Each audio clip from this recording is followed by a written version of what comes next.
Olá, todo mundo. Estamos aqui para mais um episódio, uma gravação, né, do programa Escrevendo Brasil, que é uma parceria entre a Ampul Brasil e a Sociedade Brasileira de Teoria da História e História da Historiografia. Eu sou a Ariana Costa, estou aqui para mediar a conversa hoje com a professora Maria da Glória de Oliveira. E só antes da gente começar, né, eu queria lembrar a todo mundo que os episódios eles estão sendo veiculados aqui através dos canais da Ampul Brasil, então se puderem fazer a gentileza de curtir, compartilhar, divulgar aí para a gente fazer essa série circular aí um pouquinho mais, né? Mas então, retomando hoje, né, eu estou aqui na companhia da querida Glória, né? Glória de Oliveira é professora na Federal Rural do Rio de Janeiro, e ela atua na graduação em História e nas pós-graduações também, tanto na acadêmica quanto na profissional. A sua tese ganhou o prêmio da Ampul Rio de Janeiro e tratou da biografia como um problema historiográfico no Brasil oitocentista, né? Além das suas várias publicações na área de biografia, de teoria e de história da historiografia, a Glória também está com uma contribuição sobre biografia e história da independência, aí um spoiler aí, que deverá compor o dicionário de história da independência do Brasil, organizado por Cecília Oliveira e João Paulo Pimenta, né, e que atualmente se encontra no Prelo. Então, para começar, né, hoje a gente não vai tratar exatamente de um autor ou de uma autora, mas de um gênero, né, Glória? E para quem está nos assistindo, então, o que significa falar de biografias no contexto do 19, para a gente dar um esquenta aí para entrar no tema? Ok, olá, Ariana, né, quero começar fazendo um agradecimento rápido aqui, né, o convite de participar desse projeto da Ampul, e também saudar esse projeto, né, estamos aí num ano de comemorações, mas as comemorações também podem servir de motivo, né, de mote para a gente pensar algumas questões, né. Na verdade, a questão da relação entre biografia e história, levando em conta o contexto da independência, né, sempre lembrar que quando a gente fala de biografia, a gente tem que pensar que a biografia é um gênero narrativo, que surge também praticamente no mesmo contexto que o gênero historiográfico, que é a história, lá aqui no Ocidente, né, entre os antigos. Mas, então, sempre lembrar que a biografia, quando a gente fala, tem que perguntar que biografia, sobre que biografia estamos falando, porque ela sofre transformações, como todo e qualquer gênero de escrita, sofre transformações ao longo do tempo. Então, essa biografia da qual nós vamos conversar aqui rapidamente hoje é a biografia que foi praticada aqui no Brasil, mas também foi praticada em outros contextos, evidentemente, né, outros contextos nacionais, durante o século XIX. Nós temos uma característica importante aqui no Brasil, que é uma profusão de escritos biográficos num contexto em que a própria historiografia estava surgindo como uma prática institucionalizada. A partir de 1878, a gente tem a fundação do IHGB, e é dentro do IHGB que nós teremos também uma prática, né, do gênero biográfico muito casada, né, muito articulada com o projeto historiográfico que, então, começou a ser realizado, né, e, ao longo do século XIX, praticamente, foi realizado pelos letrados que se vincularam fortemente ao IHGB. Não que não existisse uma produção fora do IHGB, mas é importante lembrar que o IHGB é aquele lugar, né, institucional em que a história começou a ser pesquisada, escrita e pensada no Brasil do século XIX. E a biografia também. Então, por isso que, na minha tese, eu falo em biografia como um problema historiográfico no Brasil do século XIX, porque o Brasil ele é um dos casos, é um dos contextos em que a biografia aparece como um gênero, né, privilegiado de escrita também sobre o passado nacional, portanto, uma forma de escrita da história. Tá?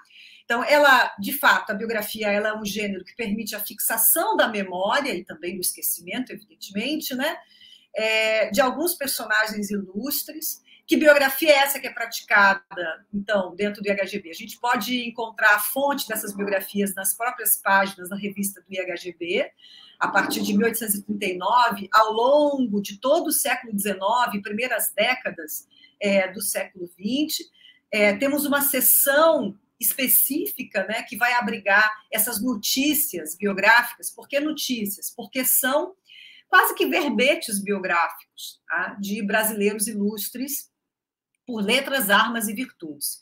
E aqui a única chave que nós temos de um critério orientador para a composição desse grande panteão, né, de personagens ilustres, exatamente essa fórmula retórica que é letras, armas e virtudes, que é uma fórmula retórica quinhentista, né? Ela remonta pelo menos lá ao século XVI, a gente encontra essa fórmula na poesia do Camões, nos Lusíadas, e a fórmula que orienta, portanto, até mesmo a expansão ultramarina portuguesa, né? Toda a conquista colonial portuguesa naquele contexto, e vai servir também como uma espécie de legenda que vai assinalar minimamente os critérios para a formação desse panteão de homens ilustres, tá? Durante o século XIX aqui no Brasil. Uhum. Agora, vamos para um nó aqui, né? Porque aí você diz, ó, a biografia também é escrita do passado. E esses homens, eles estão investidos, né, de escrever esse passado e de produzir essas biografias. E, no entanto, a gente tem ali o IHGB, apenas décadas depois, então, aí de 1822, a proclamação da independência, e me parece que essas pessoas estão aí com um problema que querem ou talvez não queiram resolver, né? Então, assim, como é que a independência atravessa essa produção sobre biografias? Ou o inverso, né? Como é que a produção dessas biografias no período nos ajudam a compreender como essas pessoas e essa instituição se relacionou com o projeto de independência e o projeto de Brasil que surgiu a partir daí? Olha, uma grande... Nós temos um grande silêncio aí, né?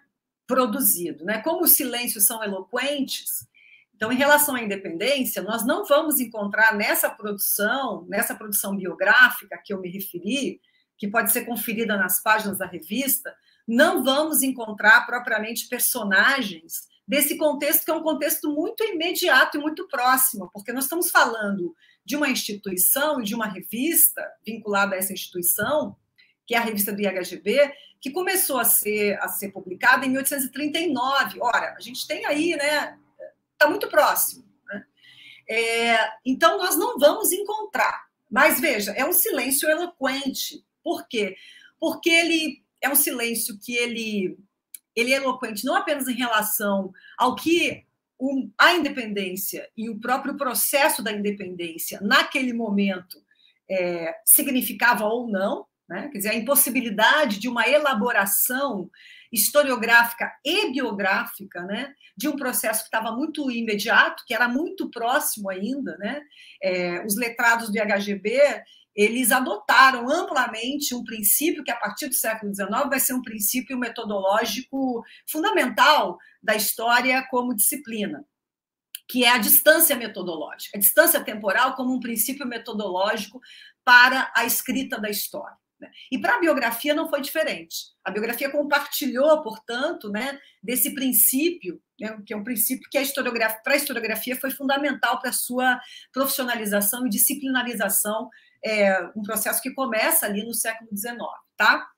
Então, evidentemente que, em relação a essa distância, se há esse princípio de um distanciamento, né, para que eu possa elaborar, né, os processos ocorridos no passado, o processo da independência, por conta da sua proximidade temporal, né, vai sofrer quase que um veto muito claro em relação à possibilidade de ser tratado tanto historiograficamente quanto biograficamente.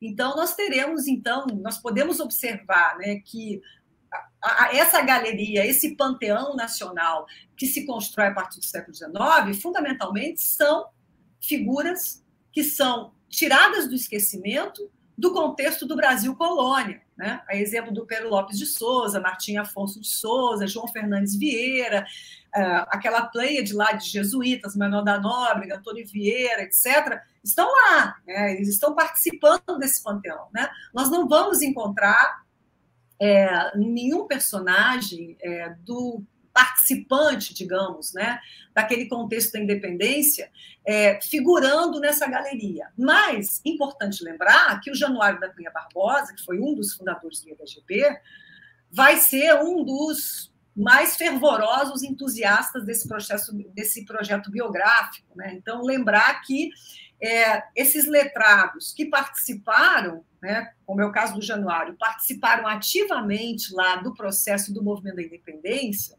né, eles estão ainda atuantes ali naquele contexto, que é o contexto inicial de fundação do IHGB.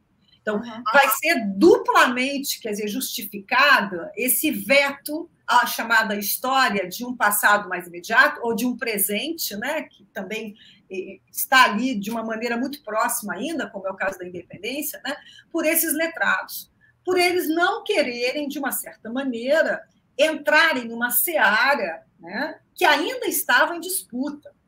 É um processo que ainda naquele momento, década de 30, 40, né, ainda se encontrava em disputa. O Van Hagen, por exemplo, ele deixa uma obra sobre história da independência inacabada e não publicada, justamente porque ele seguiu à risca esse princípio, né, de não entrar propriamente, não elaborar historiograficamente, né, um episódio que ainda se encontrava ainda de uma certa maneira com alguma efervescência, né? Eles diziam que não era possível escrever a história com as campas abertas, né?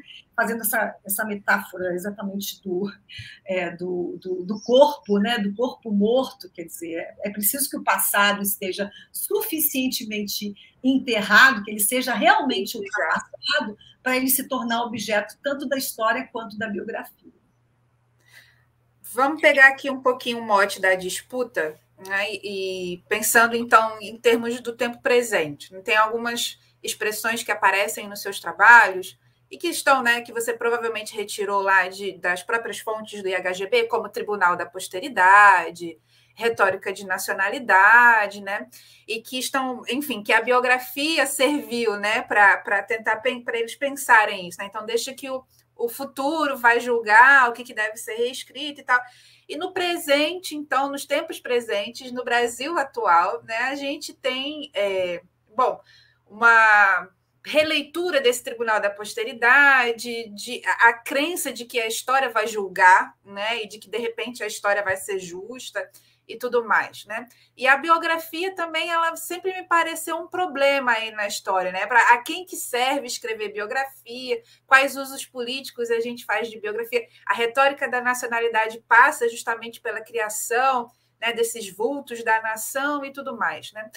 Você consegue perceber atualizações, né, nessa discussão, né, discussão sobre projeto de Brasil, sobre como é que biografias vêm sendo utilizadas nesse sentido, para um Brasil, suponhamos, né, um Brasil mais justo, ou menos, ou mais nacional, mais patriota, né? Como é que você percebe, se você percebe, né, uma atualização nessa discussão, através da discussão que você faz sobre biografias mesmo?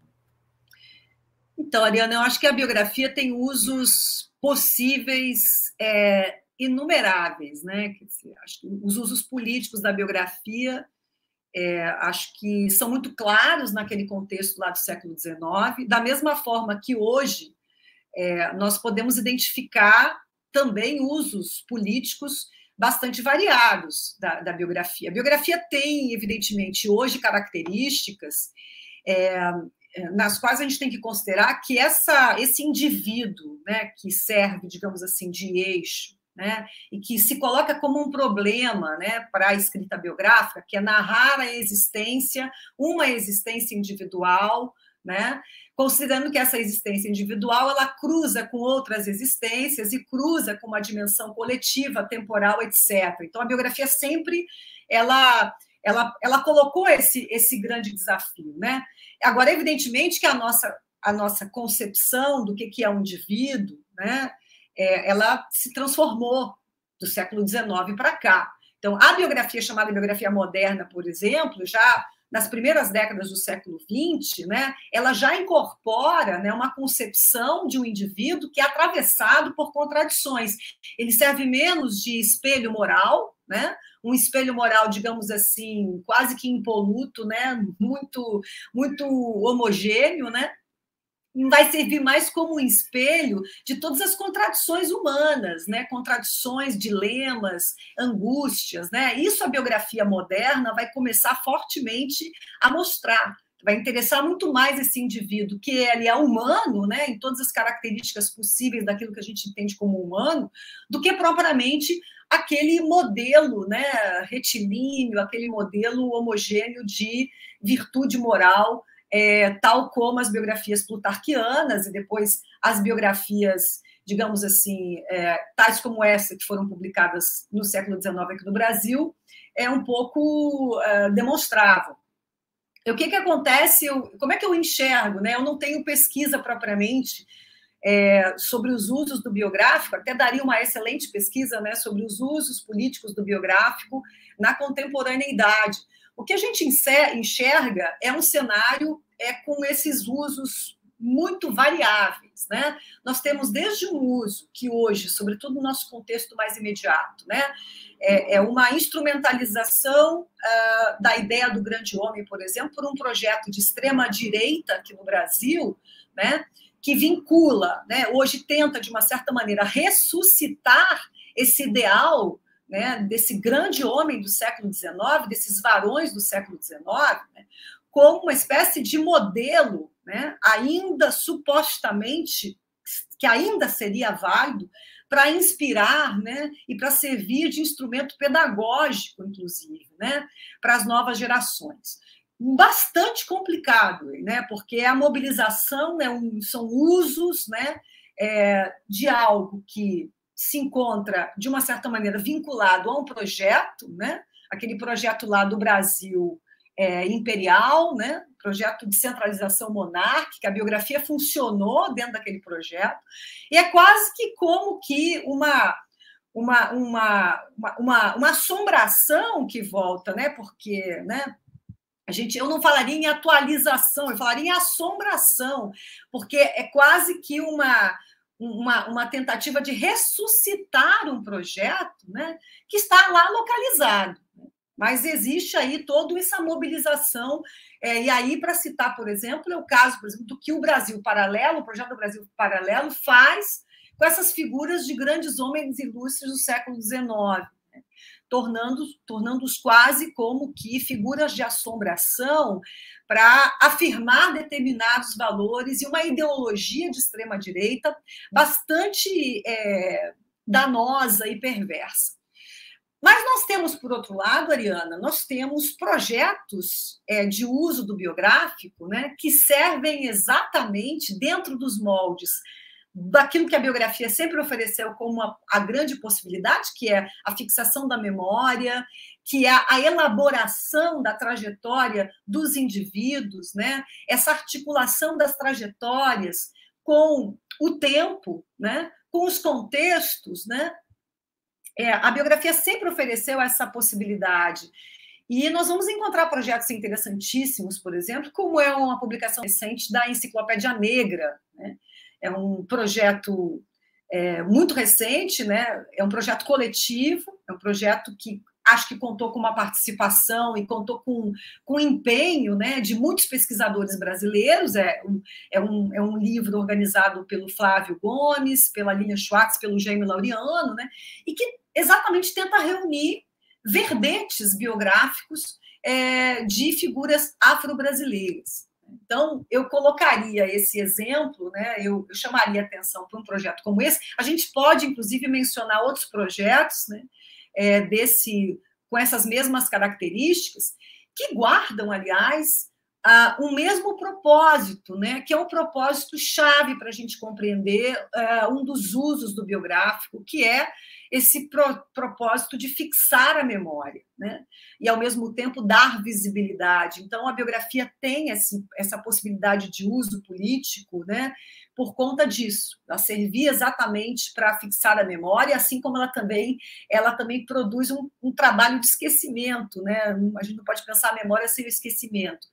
Então, eu vejo como são dois exemplos que são exemplos quase que vão na contramão um do outro, né? São exemplos que têm aí propósitos políticos, como sua justificativa, muito diferentes, né?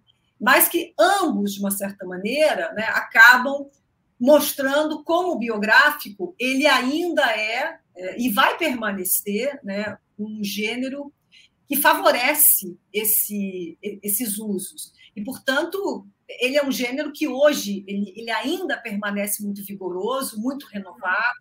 Eu acho que os historiadores estão entre aqueles praticantes do gênero biográfico que mais contribuem para essa renovação, para, de fato, fixar a biografia como um gênero com um potencial historiográfico muito claro, né? muito bem consolidado, né? Então, eu enxergo dessa forma. Mas eu acho que a biografia sempre vai estar aberta para esses usos e mau usos políticos, vamos dizer assim, né? Por conta dela ter essa capacidade, como até um pouco para além da própria história, né? Porque ela circula, né? Como gênero, ela circula talvez mais amplamente do que a própria história. Eu estou falando de biografias que podem eventualmente funcionar, né, como verdadeiros exemplos, né, ainda. Eu acho que esse caráter da exemplaridade das vidas biografadas, só que a noção de exemplaridade, evidentemente, que ela também se transforma, né? O que é exemplar hoje, né? O que pode nos servir como exemplo, né? O que uma biografia pode oferecer como a vida de um sujeito biografado que é exemplar no sentido de ser inspiradora, de comover. Então, veja, essa função retórica, né, de mover, comover, né, da biografia, ela tampouco se perde, né? É mais ou menos isso. Glória, é sempre um prazer te ouvir. Obrigada por compartilhar do seu tempo e das suas contribuições com a gente. Muito obrigada e obrigada a quem está nos assistindo também. Eu que agradeço enormemente o privilégio e a oportunidade de falar um pouquinho aqui sobre esse assunto. Obrigada, Ariana.